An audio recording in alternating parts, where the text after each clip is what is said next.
আজকে যাচ্ছি দক্ষিণেশ্বর মায়ের মন্দির। তো অনেক তাড়াহুড়ো করে বেরিয়েছি বাড়ি থেকে, এতজন মিলে রেডি হয়ে। একটু শীতকালের দিন, লেট তো হবেই। আর আমাদের এতটাই লেট হয়ে গেছে, প্রায় ঢুকতে ঢুকতে 12:30টার মতো বেজে গেছে।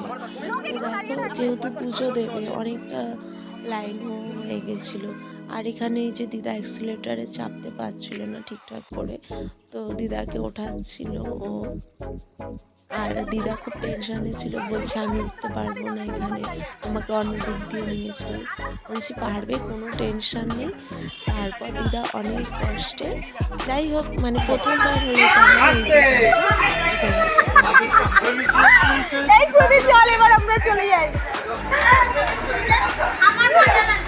দিদাদের তুলে দিয়ে এবার আমরা পেছনে উঠে গেছি দিদাকে সামনে দিয়ে। যাই হোক, এবার আমরা টেনশন করছি কী করে, এত লেট হয়ে গেছে, পুজো দেবো কী করে। তো এটাই ভাবছিলাম।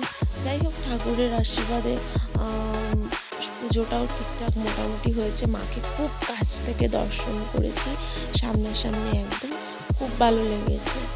আর এই যে আমরা মন্দিরে ঢুকে যাব, কিন্তু মন্দিরের ভিডিও আমি একটুও করিনি। এই যে যেহেতু মন্দিরে অনেকক্ষণ লাইন দিয়েছিলাম, ফোন জমা দিতে হয়েছিল, ব্যাগ ট্যাগ যা ছিল জমা দিয়ে নিয়ে নেয়, তোমরা তো জানোই। আর এখানে দেখো হনুমান বাচ্চাগুলো কি ভালো লাগছে দেখতে, জন্য আমি একটু ভিডিও করে নিয়েছি। তখনও যে দক্ষিণেশ্বর মন্দিরটাকে একটু ঘুরিয়ে ভিডিও করে নেবো, সেইটাই আমার মাথায় নেই। আর আমি ভালো করে ভিডিও করতে পারিনি বলে আমার ঠিকঠাক মাথায়ও ছিল না ওইটা। যাই হোক, দক্ষিণেশ্বর মাকে এই যে পুজো টুজো দিয়ে আমরা ওই গঙ্গা পার হয়ে চলে এসেছি বেলুড় মঠে।